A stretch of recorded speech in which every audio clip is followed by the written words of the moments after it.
One of the hardest things about moving to the Oregon coast is figuring out where to live, with dozens of picturesque towns and villages, vast beaches. You got the ocean, the lakes, the rivers. There's so much to offer and so many great options. So in this video, we're going to talk about some of the most popular towns on the Oregon coast. Maybe this will help you with your search. Stay tuned to find out.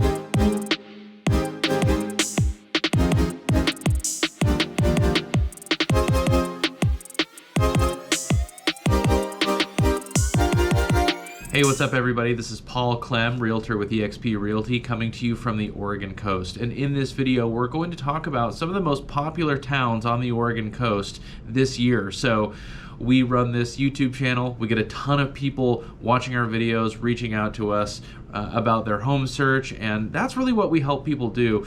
We want to give as much information up front, but once we connect with people, really start dialing down, what their priorities are, what their budget is, where should they be focusing on in a home search so they can find a house in an area that's going to fit them best. And because we do all these videos about these different towns on the Oregon coast, we get to see which towns are getting the most attention from people in terms of views. So in this video, we're going to look at the top viewed towns on the Oregon coast from our channel for 2023.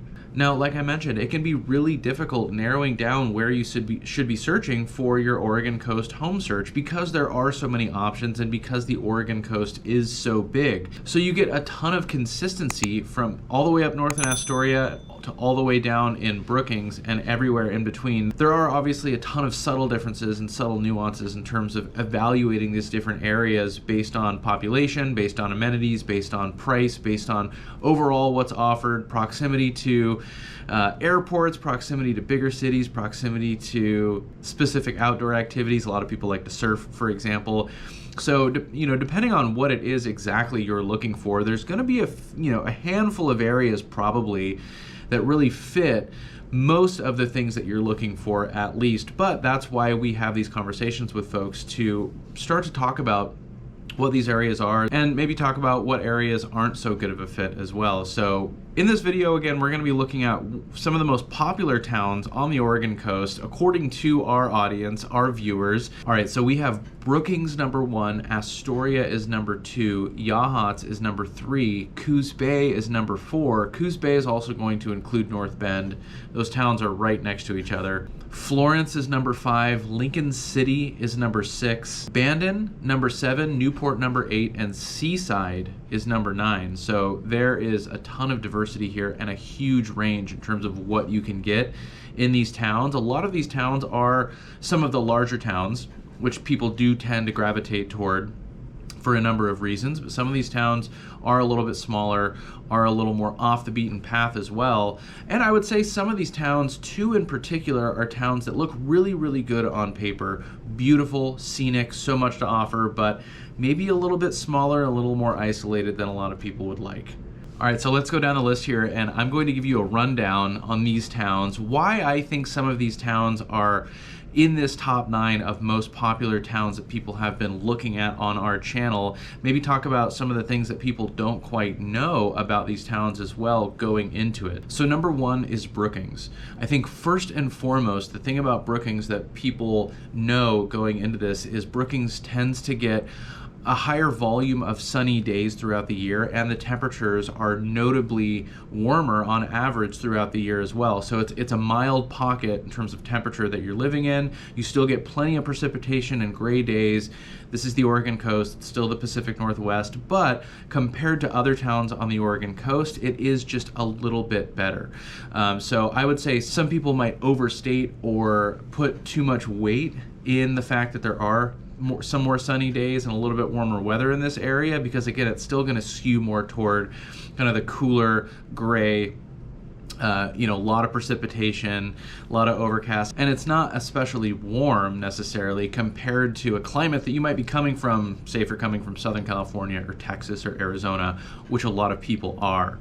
This is a town that has about 7,500 people. There's probably more like 10,000 people in the region when you look at Brookings and Harbor on the south side of the bridge, and then Gold Beach about 25 minutes to the north. This is a very, very isolated area. So this is one thing that some people know and some people like, but a lot of people, when they find out just how isolated Brookings is, it does tend to be a little bit of a deterrent. So you're looking at 6 hours away from Portland. So if you're moving to Oregon and maybe you've been to Portland, maybe you like Portland or would like to get there from time to time, that's a 6-hour drive. So a lot of Western Oregon and the I-5 corridor, where you have Portland, Salem, Eugene, the largest population center in Oregon, it's going to be really, really far away and not very easy to access. There's also no direct route going east, so you have to go north to get to I-5 if you want to go back south on I-5, or you have to go south into California and then come back up north. But there's so much natural beauty here. This is amongst the most beautiful places on the Oregon coast, no doubt. You have Samuel Boardman Park just to the north. Just a beautiful scenic landscape in terms of the coastline here. Rock formations and cliffs, and there's just so much to see here. Now, this is a small town, like a lot of these towns, small town living for sure. There's not as much in the way of kind of the tourism activities that you get on some of the northern Oregon coast towns, where you get a lot of the traffic from Portland. So it's probably going to be a higher volume of people who are living there as full-time residents. And there's going to be less of the t-shirt shops and saltwater taffy shops and arcades and things like that, which I think a lot of people do like. So Brookings, I mean, number one on the list, actually by far and away the most popular town in terms of what people are looking at on our channel. All right, next, number two, coincidentally, Astoria is number 2 on the list, and that is as far north as you can get on the Oregon coast. So Brookings all the way south, Astoria all the way north. These two towns probably couldn't be any different as far as the landscape, the history, proximity to Portland, the tourism, the age of the town and the homes as well. I mean, Astoria is the oldest settlement west of the Mississippi, a ton of history there, a ton of homes that are 100, 120 years plus old. So just the character of the town itself in terms of what you get really is unique compared to anything you would get on the Oregon coast. There's some older homes, some Victorian style homes around Coos Bay and North Bend, so there are some comparisons there. And actually the topography and the water, so like in Coos Bay, you're on the bay, right? In Astoria, you're on the mouth of the Columbia River. You're not actually on the ocean, and there's not beaches that are right there in town. So you can drive 10, 15, 20 minutes to get to a number of different beach accesses, but the town itself is right on the mouth of the Columbia River. So Astoria is just about a couple hours from Portland. There's about 10,000 people who live here. I think this is another community where you see a pretty high volume of full-time residents, as opposed to a lot of the vacation homes and second homes and rentals and things like that you get in some of the more resort style communities on the Oregon coast, some of which are definitely on this list. But Astoria has a really high volume of incredible restaurants, 2 of the best breweries in Oregon. Fort George in particular, really, really great brewery and brew pub there. There's a lot to do. There's tours and museums. You have the boardwalk along the river. You do have access to a lot of outdoor activities, the beaches, of course, but a lot of hiking and fishing. And even though, again, you're not right there on the ocean, you still get a lot of the outdoor activities that you can get in a lot of areas, or really anywhere on the Oregon coast. Now, some people might find that Astoria is a little bit too dense for them. The downtown area feels pretty urban, more so than anywhere else on the Oregon coast. So it's pretty dense. It's pretty bustling. It's a little bit gritty. I think there are some elements that some people don't necessarily like about Astoria. Even if somebody likes Astoria for what it is, it might not be a place where they see themselves living. That's something that we hear quite a bit. All right, number 3, next on the list is Yachats. So Yachats just has over 1,000 people. You're about 3 hours from Portland, and you're really pretty isolated. So in Yachats, You can get up to Waldport and take Highway 34 east to Corvallis. You can get south to Florence, but that's going to be about a 40-minute drive at least. And there's no direct route east from Yachats like you get in a lot of these towns that are on this list. And a lot of people like the easy access to that I-5 corridor in Oregon, whether they're getting out to see family or access, medical services or more shopping, whatever it may be. Yachats, again, is a little more buried on 101, but it is an incredible little town. It's really unique. I mean, there's nothing that you could really compare it to as a one-to-one comparison, and that's just the scenery and what you get. The little main street is right there on Highway 101. There's some homes up at elevation, so you can get some homes with some beautiful ocean views, and then you have some residential development down by the water as well. Not a ton of beaches in this area, at least right in town. You have to get a little bit north of town to access beaches.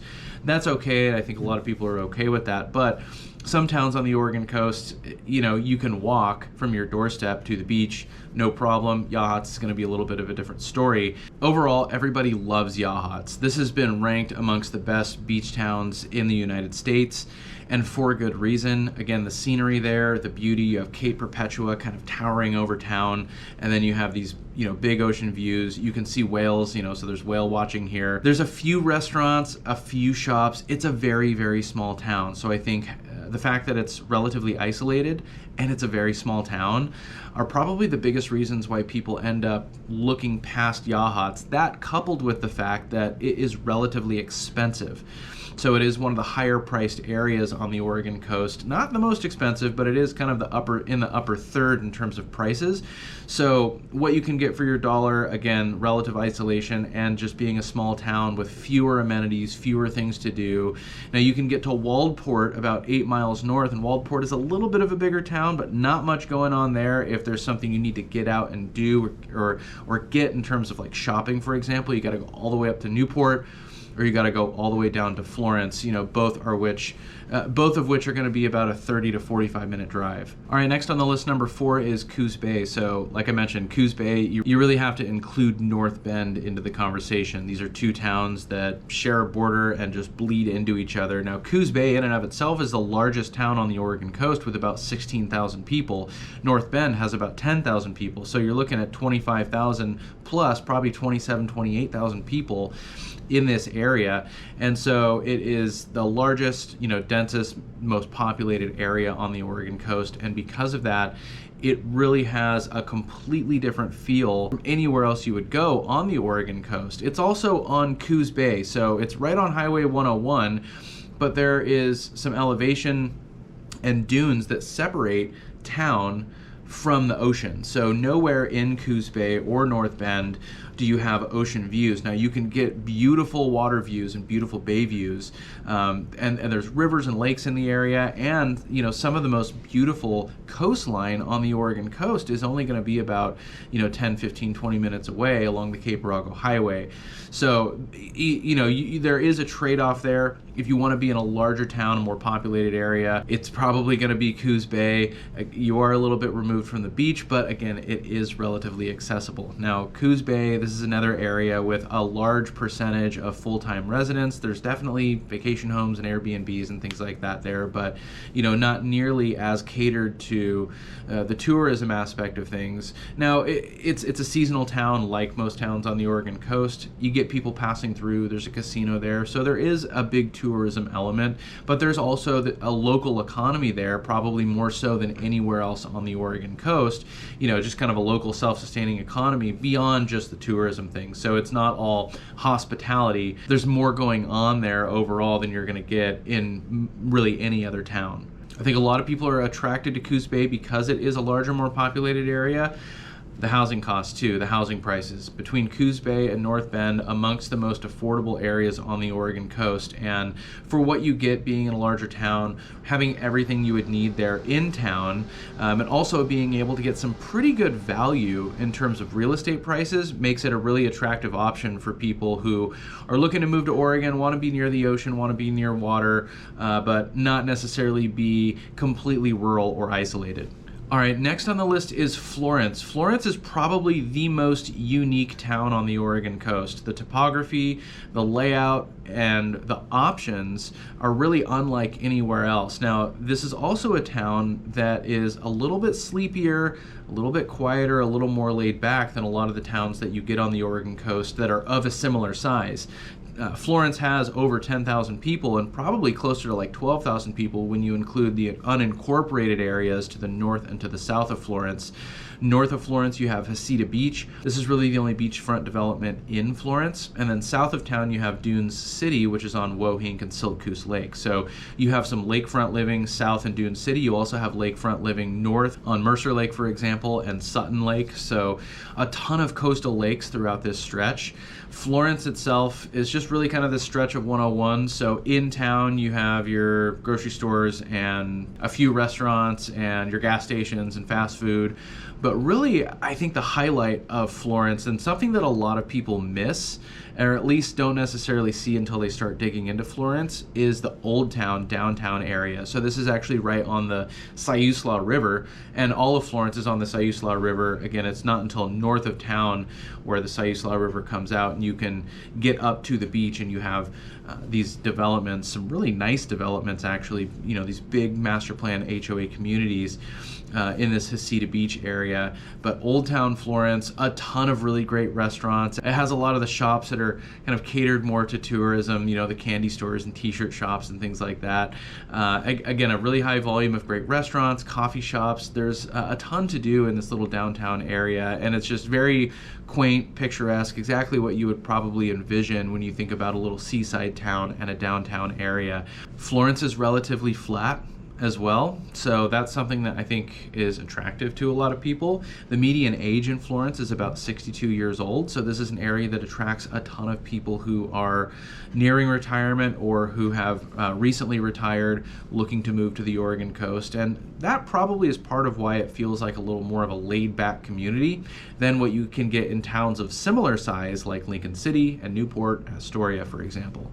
Okay, and speaking of, Lincoln City is number 6 on the list. So Lincoln City is a really dynamic area. It has a ton to offer for a lot of people. There are some things that it lacks. We'll talk about that. But Lincoln City has about 10,000 people. It is only about a couple hours from Portland, really about an hour and 45 minutes, depending on traffic, depending on where in Portland you're going. But very quick, easy access to McMinnville going north, which is a great little community, wine country, and then into Portland from there. Probably the most attractive thing about Lincoln City is the volume of beachfront, oceanfront development and the beaches themselves. So I think Lincoln City has a 7-mile stretch of uninterrupted beach from north up in Rhodes End, south to Siletz Bay. And then even when you get south of Siletz Bay, you get into Salishan and Glen Eden Beach and Lincoln Beach, and really kind of a suburb of Lincoln City that's going to be quieter and more laid back down there. But there's only like one little grocery store down there. You still have to get up into Lincoln City, you know, for most of what you would need if you were living south of Siletz Bay. But Lincoln City in and of itself, there's a really good mix of, it feels like the tourism aspect of things with a lot of rentals and vacation homes, but also you're going to get some community there. There's going to be a lot of full-time residents,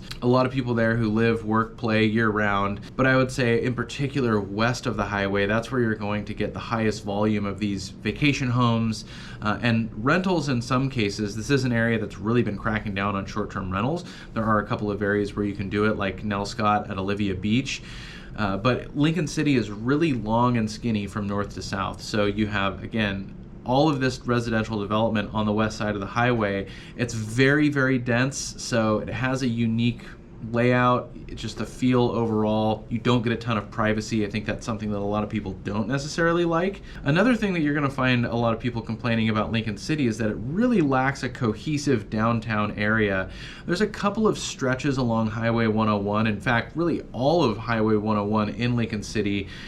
This is where the restaurants are, this is where the shops are, you have the outlet mall, so it's really this continuous uninterrupted stretch of commercial development, but there's not this cute little downtown area that you can get in a lot of Oregon coast towns. You see a little bit of that in Wacoma which is on the north side of town. You see, like, the candy store and some of the bars and restaurants that are there. Again, you have the outlet mall right in the middle of town. South in Taft, you get a little bit of that. You have the new food carts, which is incredible. You have some restaurants down there. So you have these different neighborhoods in Lincoln City where you do get some of the downtown area. It is walkable, but so much of it is on Highway 101. It's a busy stretch of Highway 101, so there's a lot of cars, a lot of traffic. So it's just a little bit of a different feel, where the trade-off is going to be a lot of opportunity for ocean views. Beach access is great. The beaches in and of themselves are great, although they're going to get busy. This is a very busy area, but you're really lacking kind of that town center, town square type area. All right, next on the list is Bandon. Bandon has about 3,500 people. This is a town that is south of Coos Bay. It is closer to the ocean. You have a lot of oceanfront and beachfront, a lot that you really can't get up north in Coos Bay and North Bend. So that in and of itself is a big difference from kind of the next town north. And it really is night and day aesthetically and the whole dynamic from Coos Bay, North Bend to the north, and that it is a true little beach town. A lot of second homes, vacation homes, rentals, things like that. The little downtown area very much catered to tourism. There is a bit of an upscale feel in Bandon. The golf resort probably has something to do with that, but it's very clean, very well laid out, and you have a ton of residential development kind of up on the bluff south of town, overlooking the beaches, and a lot of really nice, big, beautiful homes too. So I think in some ways you can kind of call Bandon the Cannon Beach of the southern Oregon coast to some degree. Cannon Beach might be a little bit more upscale.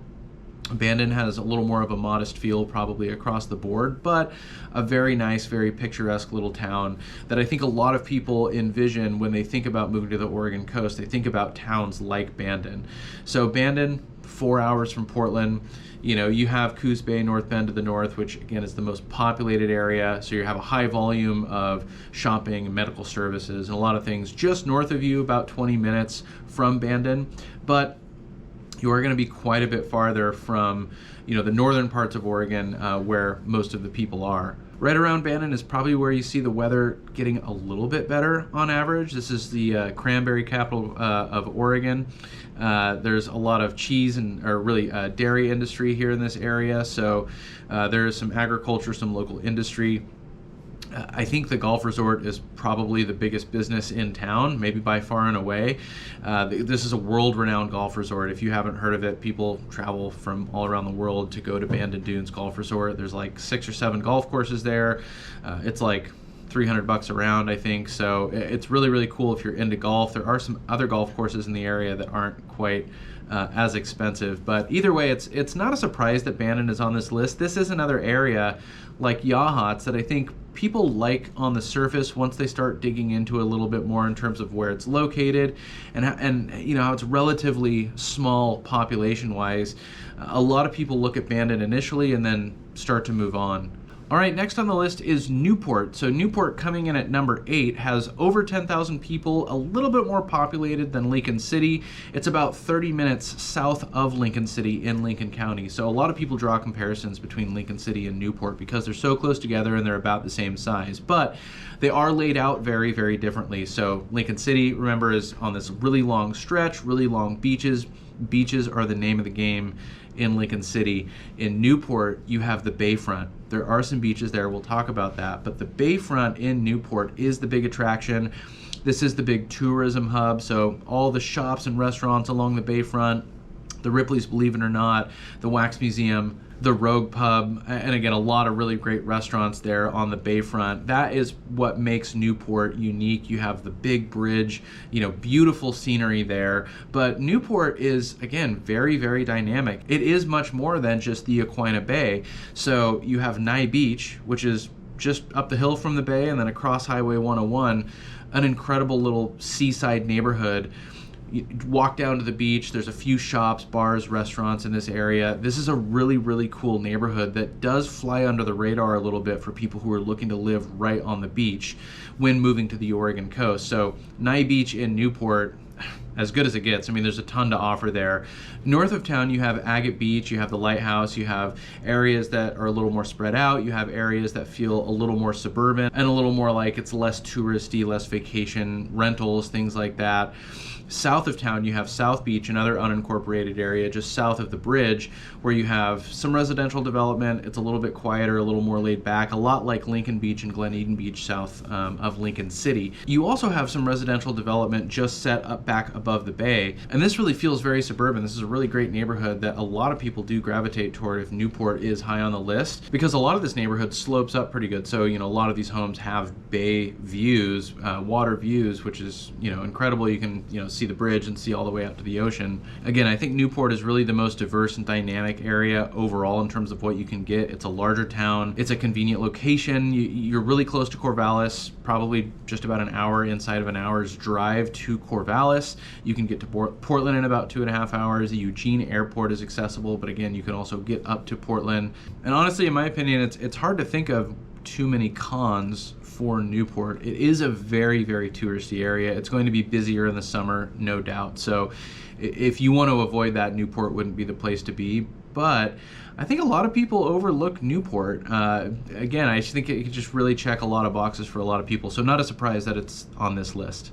All right, next and finally on this list is Seaside. So Seaside is the closest and most accessible town from Portland. So that in and of itself, I think for a lot of people makes it an area where they're not necessarily looking at first. A ton of day trips and a ton of tourism traffic, you know, coming in and out of Seaside really year round. I mean, obviously anywhere on the Oregon coast is going to be busier when there's warmer weather and sunnier days, but this is an area that, I mean, you can get a sunny stretch of a couple days in December, January, February, and anybody in Portland, you know, looking to go out and see the beach, it's about an 1.5-hour drive. So again, it's going to be pretty busy in that way. The downtown area is really cool. I mean, you know, the cool old buildings, it's a cool area to go walk around, very walkable, but a lot of the restaurants and shops and businesses do cater more toward tourism. So you'll hear me reference a lot things like arcades and saltwater taffy, candy stores and t-shirt shops and things like that. The Aquinnah Bayfront in Newport is not far behind, but Seaside is definitely it